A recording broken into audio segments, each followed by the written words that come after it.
తైలాభిషేక ఆరాధన మే 14 రాజమండ్రి బుధవారం. సమయం ఉదయం 9 గంటల నుండి. స్థలం airport road, quarry market, Renuka apartment దగ్గర, రాజమండ్రి. ప్రార్థనా శక్తి తైలాభిషేక ఆరాధన మే 15 ఏలూరు గురువారం. సమయం ఉదయం 10 గంటల నుండి. Sri convention hall, CR Reddy women's college, Vatluru, Eluru. ప్రార్థనా శక్తి తైలాభిషేక ఆరాధన మే 16 ఒంగోలు శుక్రవారం. సమయం ఉదయం 10 గంటల నుండి.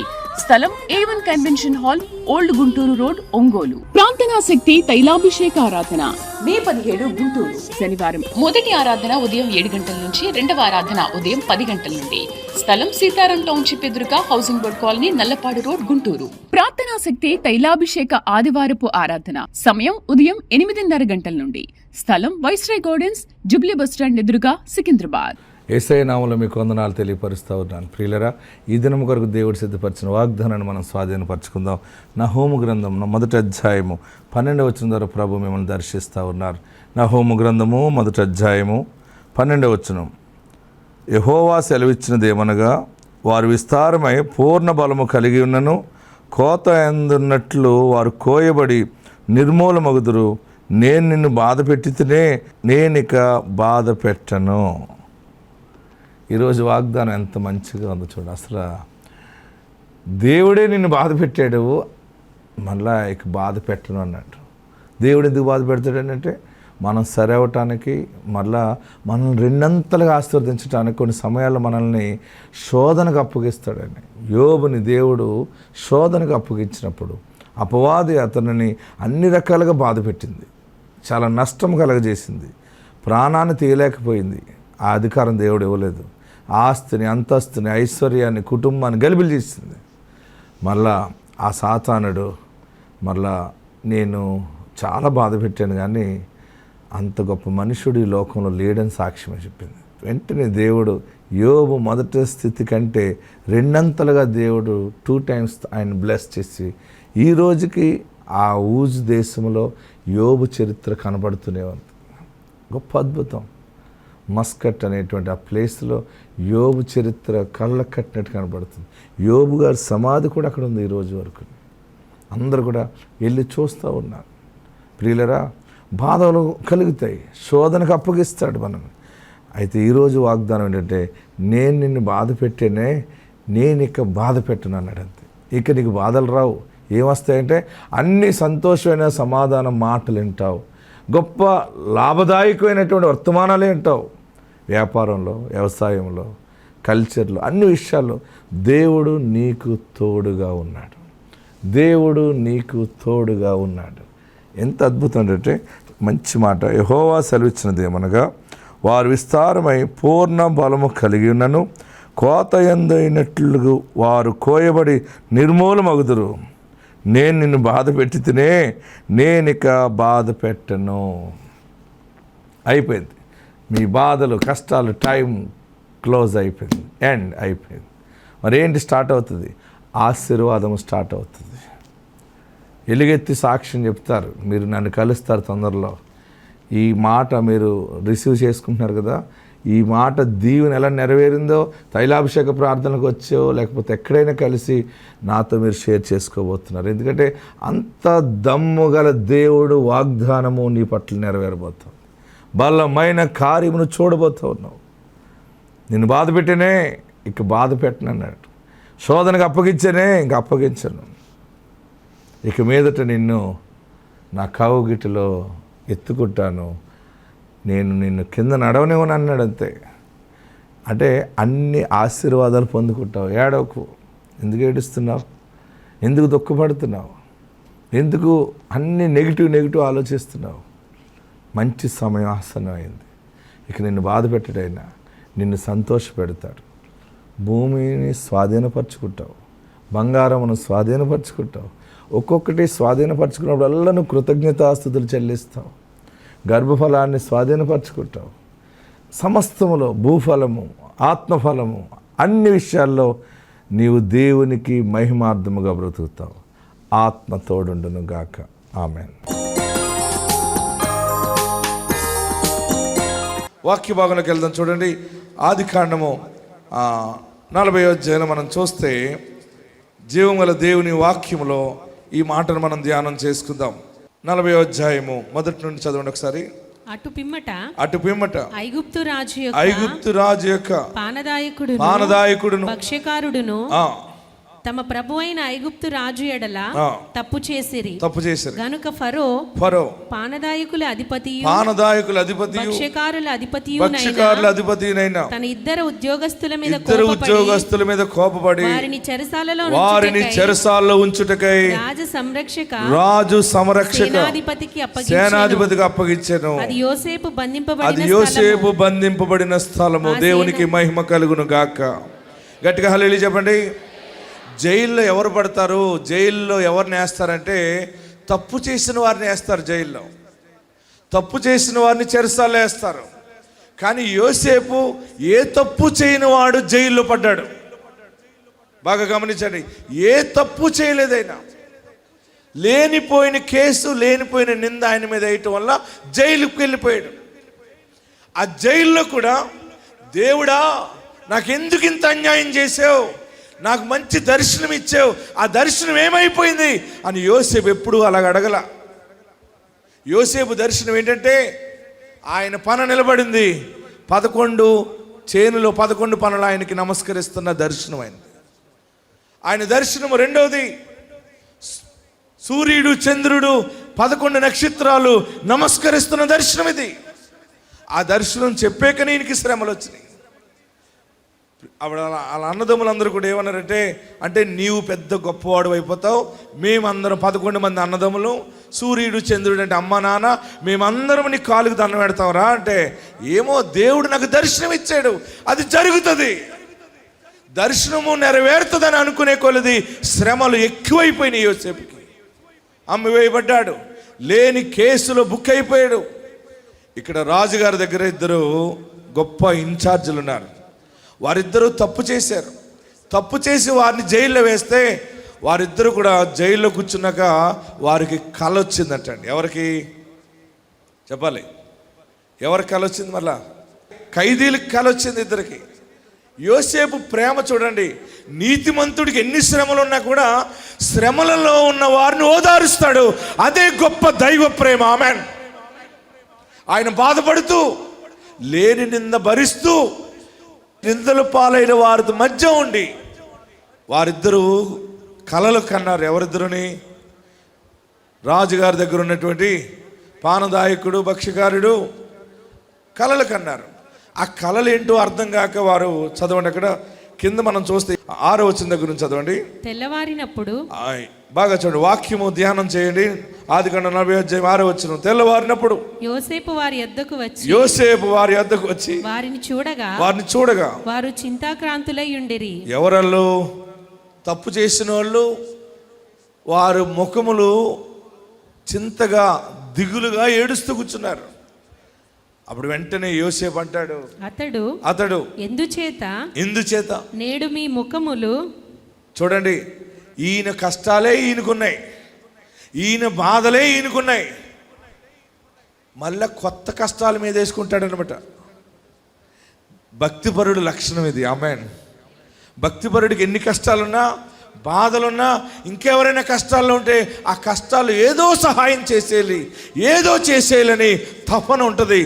అదే నీతిమంతుడి లక్షణం అది. ఆమేన్. హల్లెలూయా, హల్లెలూయా. ఈయన బాధపడుతూ, ఈయన శ్రమపడుతూ, ఆ 2 ఖైదీలు వేదనగా ఉంటే వారి దగ్గరికి వెళ్ళి, మీరెందుకు చింతగా ఉన్నారు? మీ ముఖములు చిన్నబోయినవని తన యజమానిని ఇంట తనతో కావలియందున్న ఫరో ఉద్యోగస్తులను అడిగాను. అందుకు వారు, మేము కలలు కంటిమి. వాళ్ళు చెప్తున్నారు, మాకు కళలు వచ్చినాయిరా బాబు, ఆ కళల భావం ఏంటో మాకు అర్థం కావట్లేదు. ఏం కళ వచ్చింది అన్నాడు. ఏదో వచ్చింది.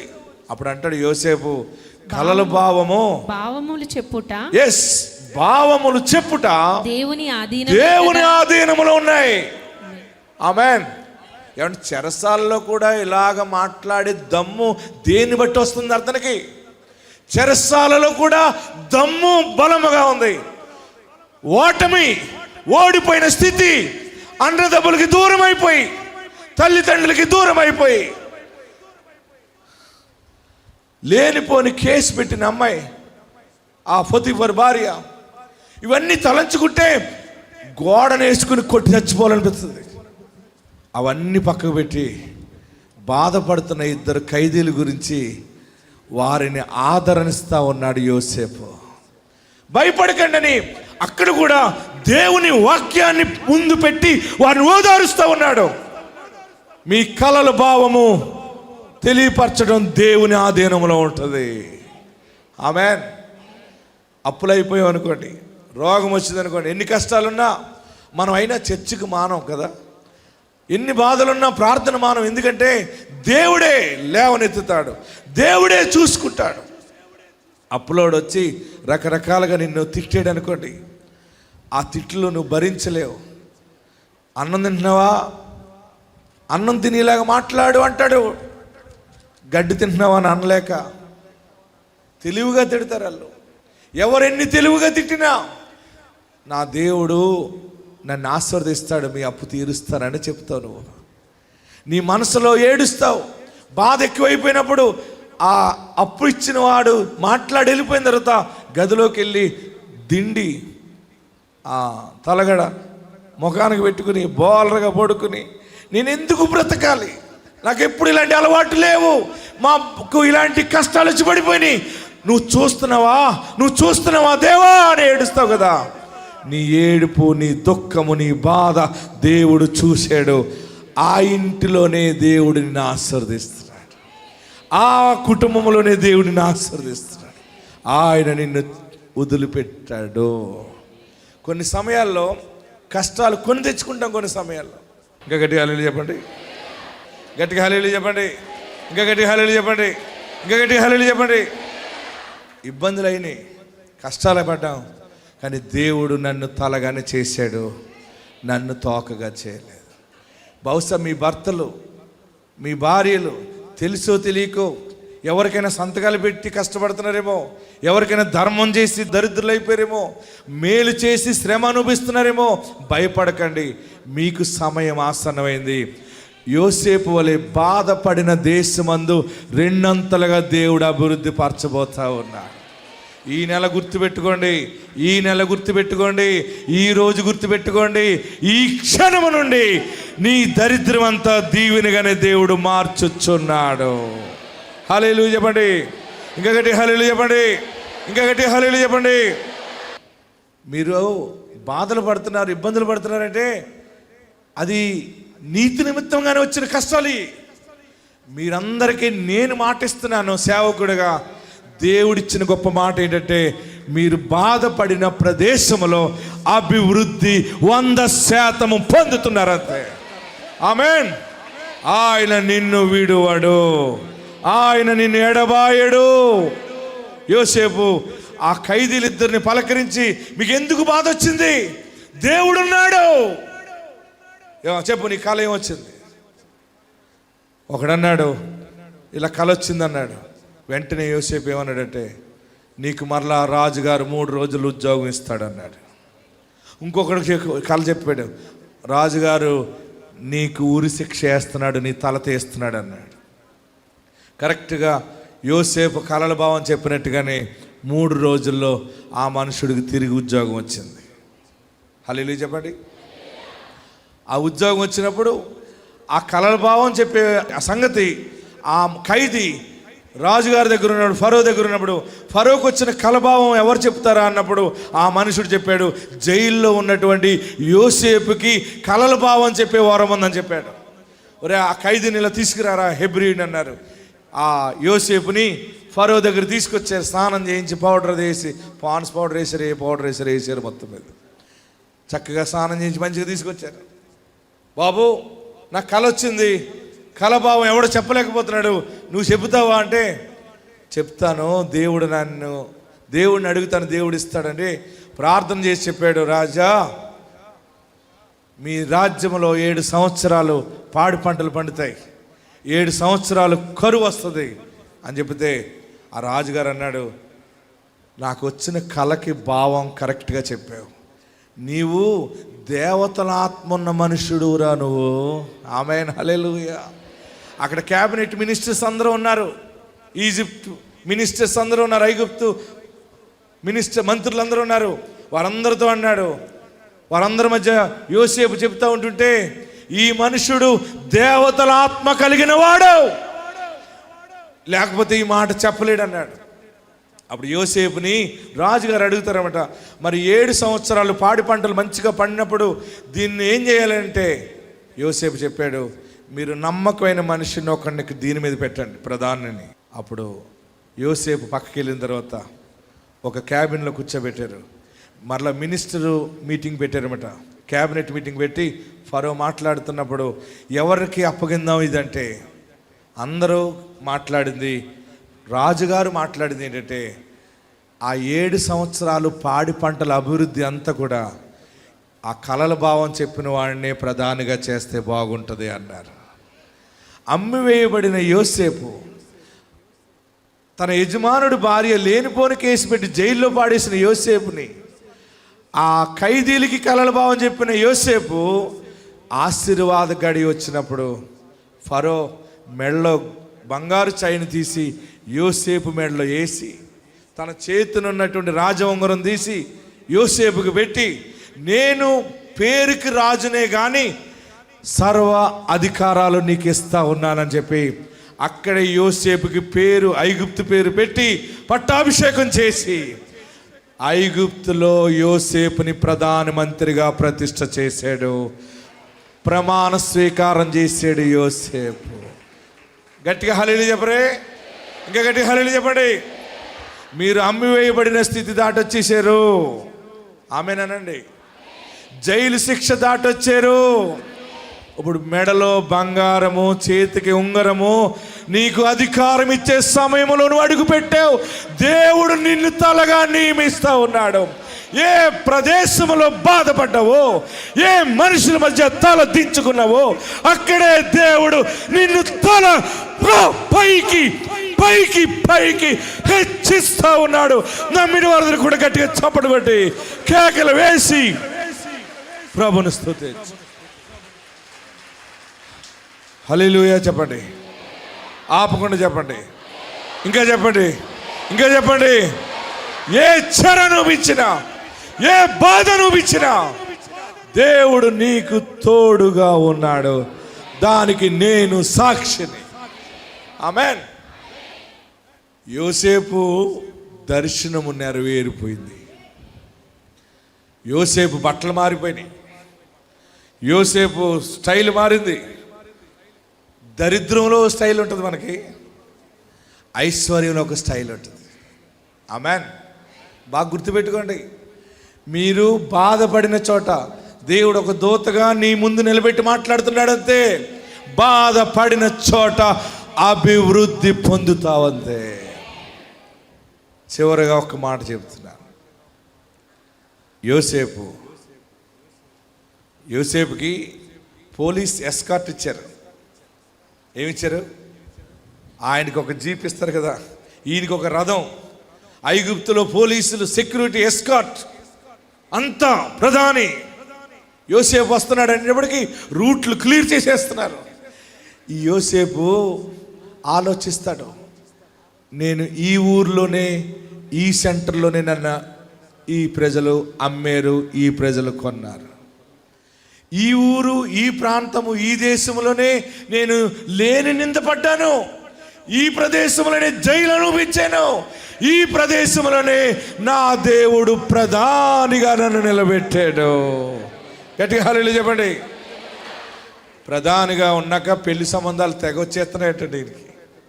ఎవరికి బాగుంటే పెళ్లి సంబంధాలు వస్తాయి, లేకపోతే ఎవడు పెళ్లి చేయటం. గవర్నమెంట్ ఉద్యోగం వచ్చిందనుకోండి, ఎన్ని పెళ్లి సంబంధాలు వస్తాయో. యోసేపుకి పెళ్లి సంబంధాలు, మంచి మంచి పెళ్లి సంబంధాలు వచ్చేసినాయి. అందులో ఎవరిని చేసుకోరో అర్థం కాకుండా అయిపోయాడు యోసేపు. అప్పుడు రాజుగారు డిసైడ్ చేశాడు, ఆ రాజ్యంలో ఒక ఆఫీసర్ కూతుర్ని ఇచ్చి పెళ్లి చేశాడు. పెళ్లి చేస్తే 2 బుడంకాయలు కుమారులు పుట్టారు. అందులో 2వ వాడు నెత్తుకుని పేరు పెట్టేటప్పుడు మాట్లాడిన మాట ఈరోజు వాగ్దాన వాక్యము.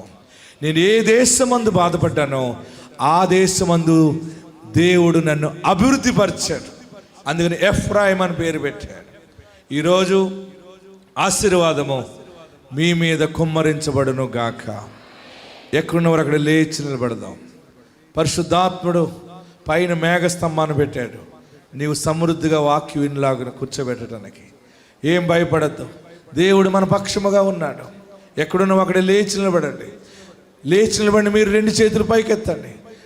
నా పరిస్థితి ఏంటి, నా బిడ్డ పరిస్థితి ఏంటి, అదేంటి ఇదేంటి అనుకుంటామేమో. లేని గొడవలు, లేని నిందలు నా బిడ్డ మీద పడ్డాయి, నా కుమార్తె మీద పడ్డాయి అని బెంగగా ఏడుస్తున్నావా? ఈ శోధనలు, ఈ బాధలన్నీ కూడా నీ మేలు కొరకే. శ్రమలలో కూడా దేవుడు అన్న మాట్లాడుతున్నావు కదా. శ్రమలలో కూడా బాధల్లో ఉన్న వారిని పలకరిస్తున్నావు కదా. శ్రమల్లో ఉన్నప్పుడు కూడా కష్టాల్లో ఉన్న వారి దగ్గరికి వెళ్తున్నావు కదా. నీకున్నాయి సరిపోవా అని ఎవరైనా నిన్ను అన్నా సరే, దేవుడు ఉన్నాడులే అంటున్నావు కదా. దేవుడు నిన్ను చూశాడు, దేవుడు నిన్ను చూశాడు. ఎక్కడున్నవారు అక్కడ 2 చేతులు పైకి ఎత్తండి. పెళ్లి చేయలేకపోతున్నాడు నా తండ్రిని ఏడుస్తున్నావా? నాకు ఏ సంబంధం రావట్లేదని ఏడ్చేవా? నాకు గర్భఫలం లేదని ఏడ్చేవా? పెళ్లి చేయాలంటే డబ్బు లేదని ఏడ్చేవా? నీ బిడ్డ మహారాణిగానే ఉంటుంది, నీ బిడ్డ రాజకుమారుడిగా ఉంటాడు, నీ ఇల్లు రాజభవనంగానే ఉండబోతుంది. దేవుడు నీ కుటుంబాన్ని జ్ఞాపకం చేసుకున్నాడు. దేవుడు దైవిక స్వస్థత ఇచ్చి ఎక్కడ బాధపడ్డావో, ఎక్కడ దరిద్రం అనుభవించావో అక్కడనే దేవుడు 2 అభివృద్ధి పరచుచున్నాడు. 2 అభివృద్ధి పరచుచున్నాడు. పరిశుద్ధాత్ముడు నీకు తోడై ఉన్నాడు. అందరూ మీ కుడి హస్తాన్ని తలపైన పెట్టుకోండి. కుడి హస్తాన్ని తలపైన పెట్టుకోండి. తలలు పైకెత్తండి. నన్ను ఆశీర్వదించని అడగండి. నన్ను దీవించు బాబు అని అడగండి. ఇప్పుడు 2వ చెయ్యి కూడా నెత్తి మీద పెట్టండి, తలపైన పెట్టండి. దేవుడు నిన్ను 2 దీవించుచున్నాడు, 2 అభివృద్ధి పరచుచున్నాడు. ఇప్పుడు ఏ స్థితిలో ఉన్నావో ఫైనాన్షియల్గా దానిని దేవుడు మల్టిప్లై చేస్తూ ఉన్నాడు. 2 దీవెన, 3 దీవెన, 7 ఆశీర్వాదము. గట్టిగా కేకలు వేయండి. తలపైన చేతులు పెట్టి యేసయ్యా యేసయ్యా అని కేకలు వేయండి.